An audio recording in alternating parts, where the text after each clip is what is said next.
Okay, time to do our first muskrat check of the year. I believe we have some success. Those were some pretty heavy trails yesterday. One of my traps I can't see on this side. The wind is blowing so strong into it. I think there may have been a rat in it and it may have uprooted the stake, so it may be laying on the bottom on it, and it's muddy, so I can't see it. But we'll find it. But I'm excited. It's freezing cold and it's super windy. As you can see, I have my headphones in to use the microphone so you can hear what I'm saying because it's so windy, and it is freezing cold. There's edge ice on the pond, but it's not frozen yet. It's so windy, it's choppy, and it's not letting it freeze. All right, let's go check.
Chopping it up, I can't see the channel where the trap's at.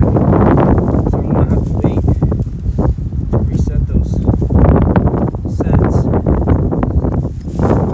That's okay. I got 2 rats already.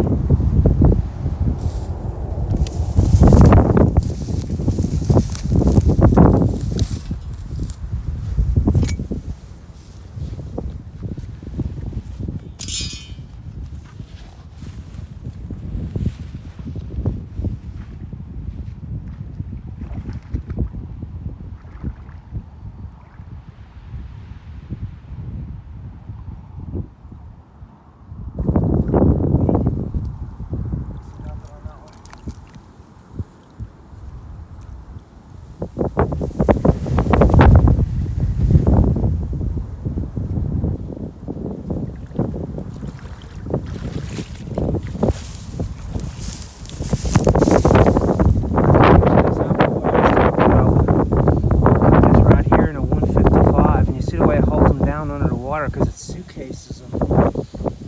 Whereas this right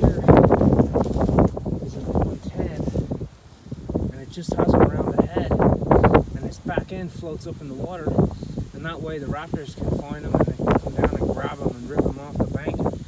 That's how I had a couple of them.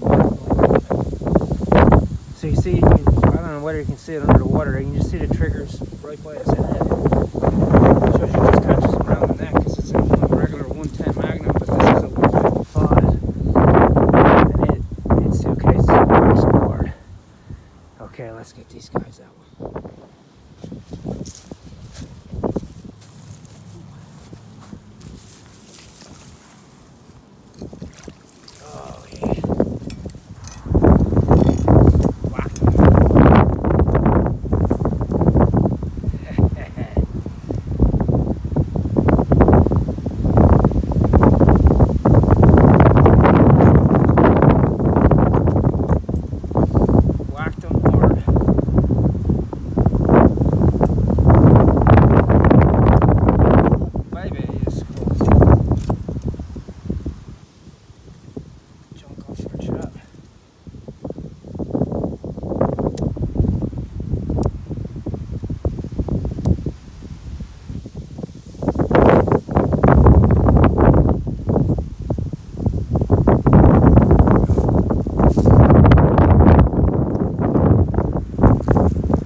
Muskrat.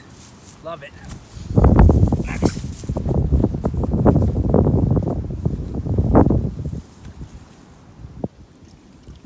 Oh, yeah.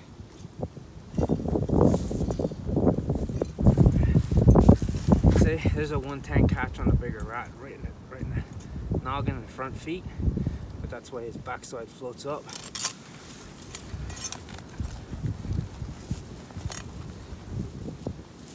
Muskrat for Mark's Steak.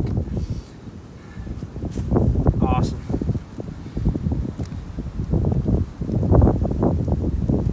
Let's get this reset with a trap in my hand in it.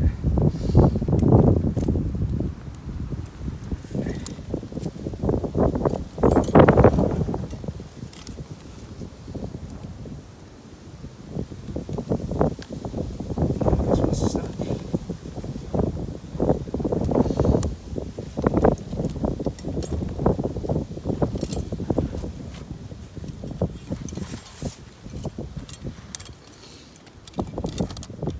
See if it flipped it over on me.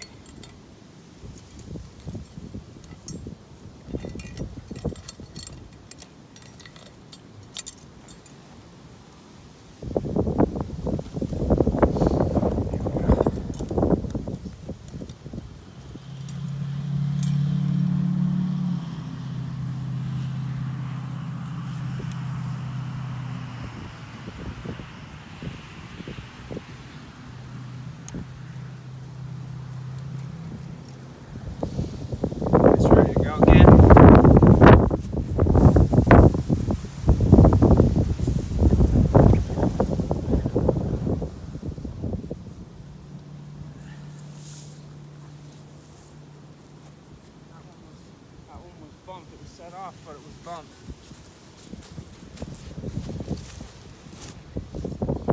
We got two more customers. One here and one in our underground cave there. It's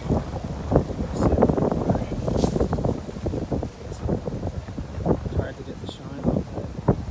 He's in there, right in that rock tunnel.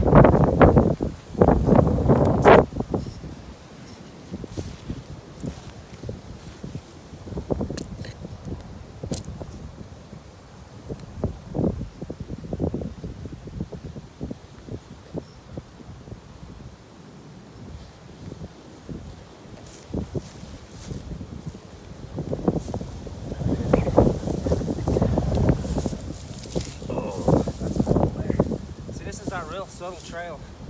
That's what I was talking about.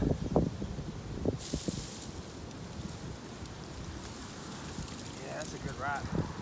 Hagz bracket too. There you go.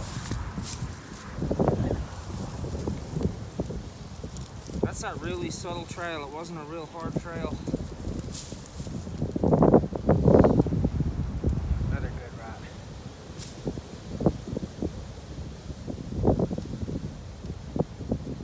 This was in a single spring 155.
His fur dries right off. Amazing little animals. See how the 155 catches him across the back.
That's just beautiful.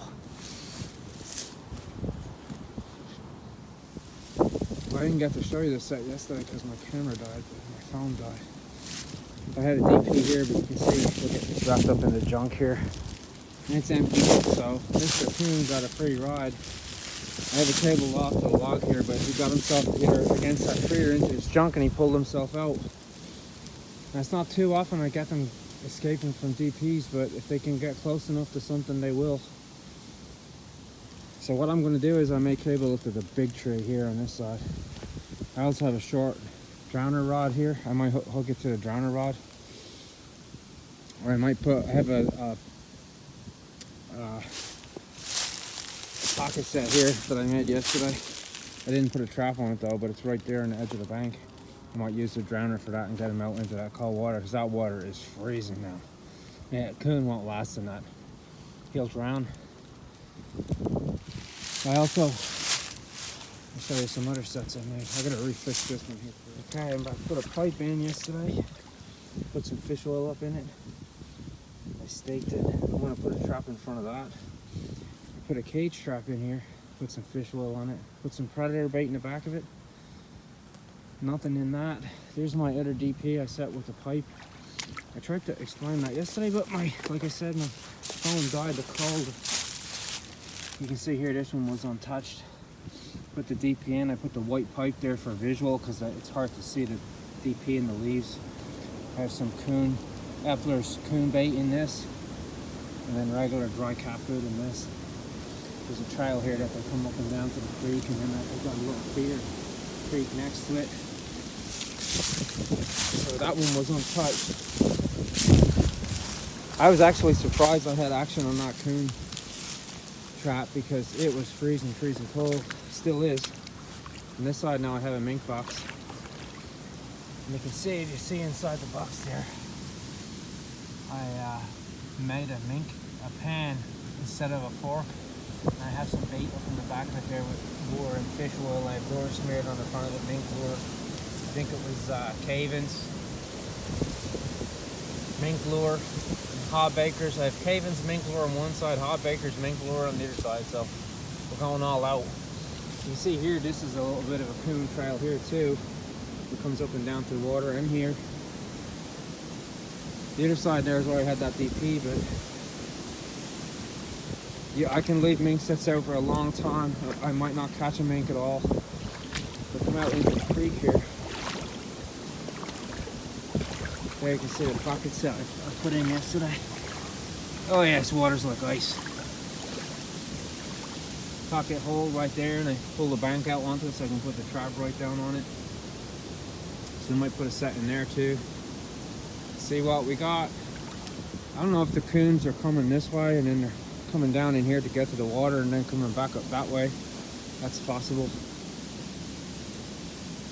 There's my other DP right there. Missed that sucker. I had a coon on the first day last year, and I would have had one this year. He got out. Up the creek here further, the water gets much deeper.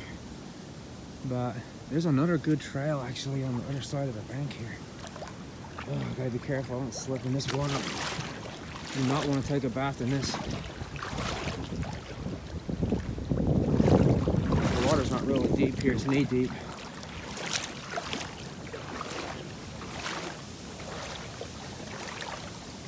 So the edge is frozen here, so ice on it.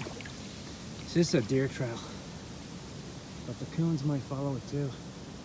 There's a big dead log here as well. That's real minky looking too.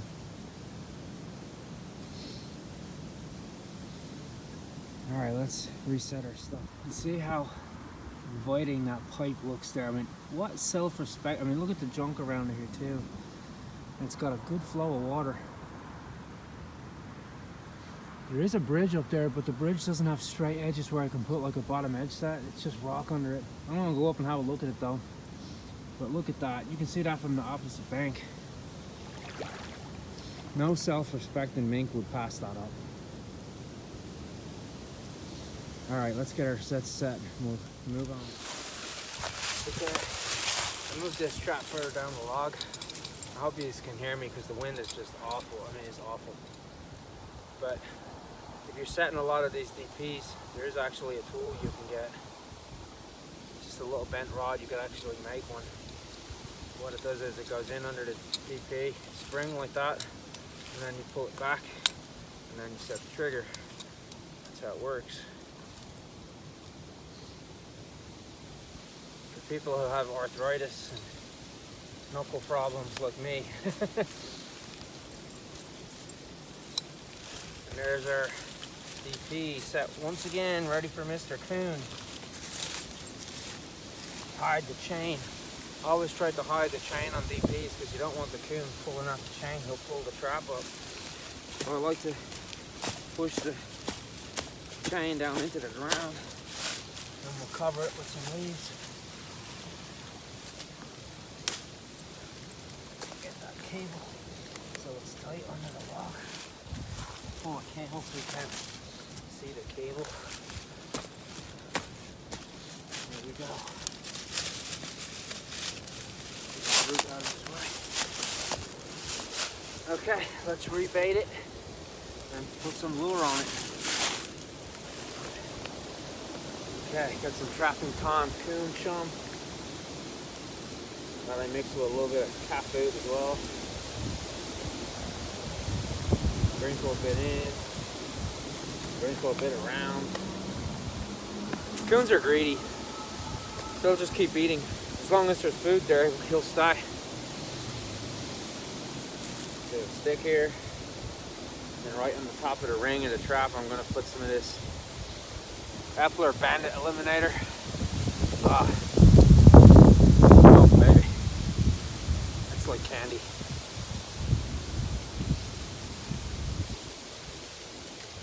That is like candy.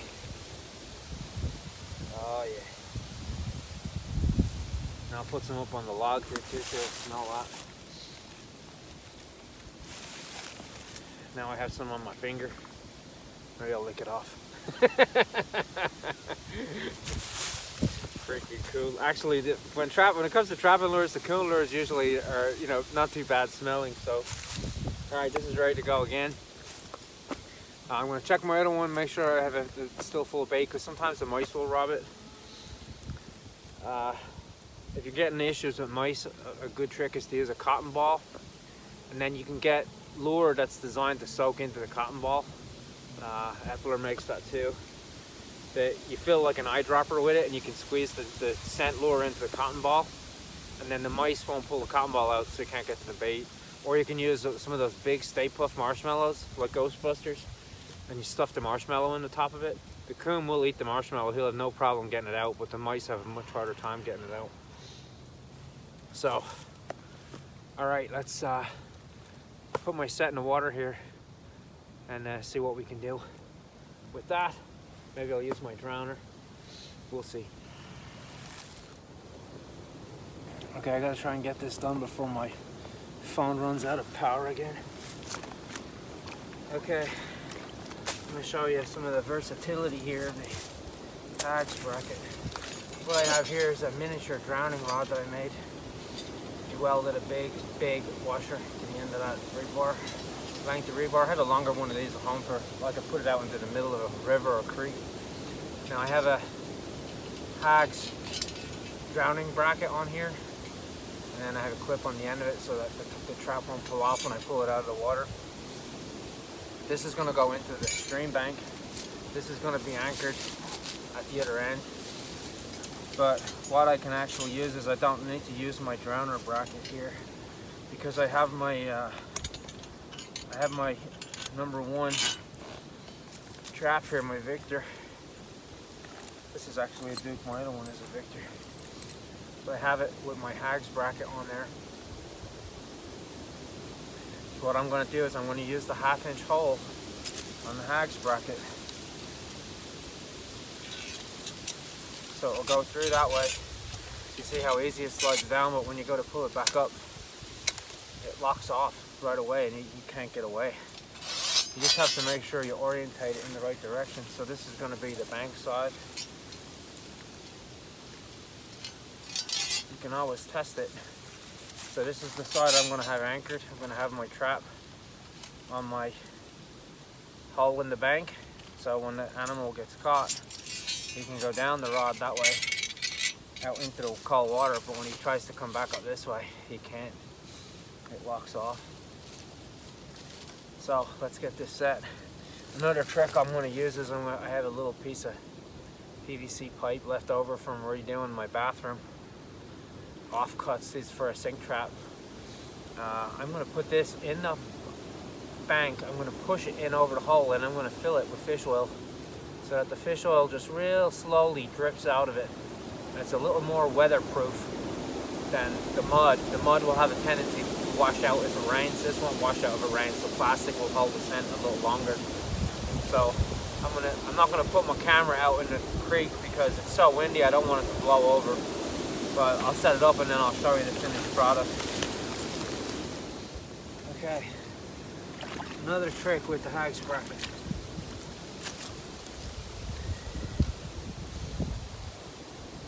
You can see it's got holes here. There's 2 holes in it. So what I'm going to do is feed the wire through the hole on each side.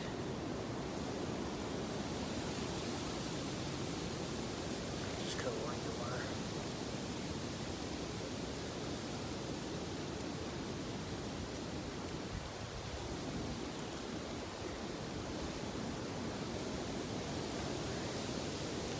Just pull it through so that it's tight like that.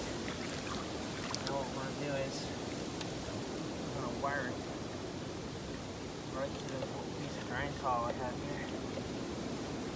Twist on it.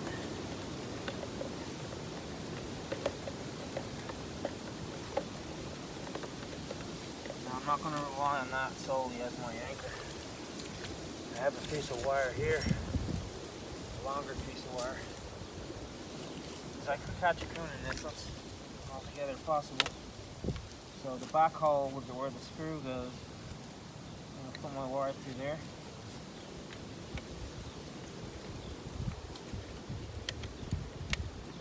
I'm going to twist the wire off.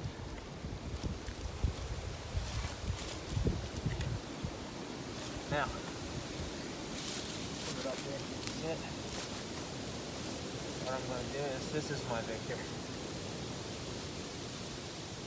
Number 1. Mink. Maybe we'll catch coons too though. You see I set my trap. Set my night latch on it, which I foiled into it. So see there the way the trap is set.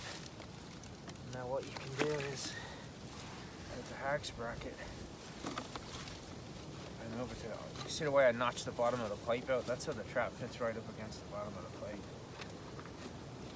It'll actually fit. I need to bring it out more wrong. But you can mount the Hagz bracket trap right on the end of the drain towel, like so.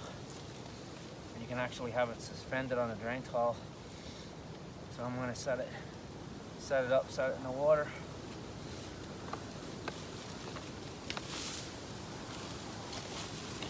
Put that in there like that.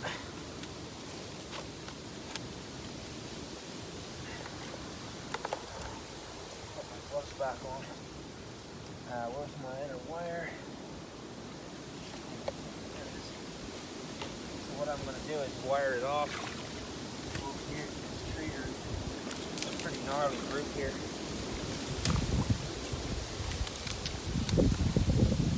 Get a solid piece right here.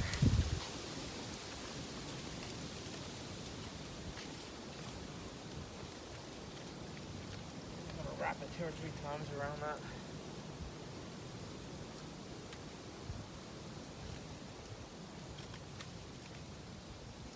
Oh, that water's cold. Should have put my gloves back on. Now I'm going to twist it off.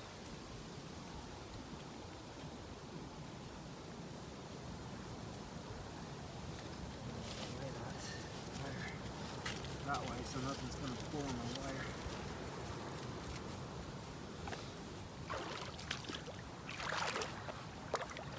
And then, what I'm going to do, man, I love these chest waders.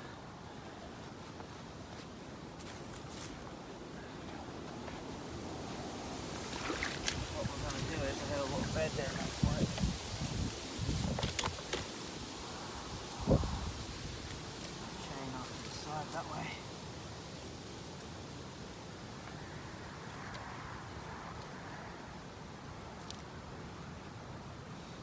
hard, the loose jaw. Tile. That is pretty good.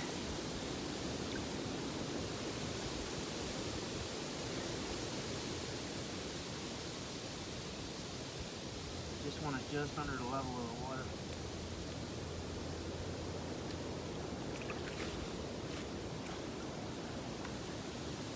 Like my buddy Todd Whittemire, mink are not the easiest things for us to catch. I don't know, in this area I catch one every now and again, and that's, you know, no matter how hard I try. But we're gonna keep trying. Now I'm gonna put some fancy, this is for your fancy upper class coon and mink. This is salmon oil. Gordon Ramsay coons for I love this, right? Look at the oil slick in the water as soon as it touches it. Gotta love that. Okay, now look at that oil slick, beautiful. Okay, let me show you my other set that I have on the other side here, the pocket set, and then it's time to go home and skin some muskrats. Had a good morning. Okay, here you can see the pocket. And you see, I have my little pipe up here filled with the oil. So you just tip it. Oh baby, look at that dribbler. See, this will hold the oil a lot longer than the bank.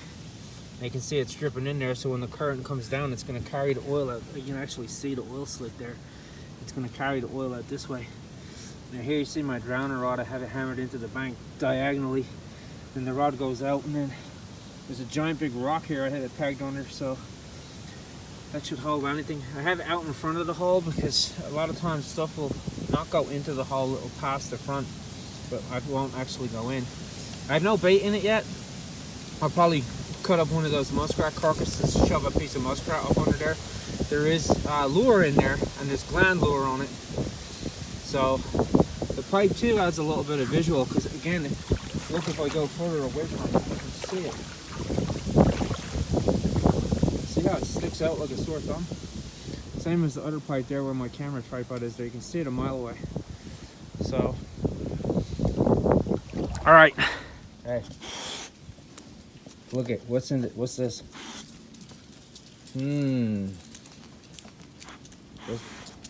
What do bulldogs think of muskrats? Look, I got a whole basket of them. These are pretty good, well furred. He's got the long guard hairs on his fur. Look at that. All we gotta do is let them dry out before we skin them. That's why I like carrying them in a crate. In the back of the truck, it helps them dry already. See, he's pretty dry.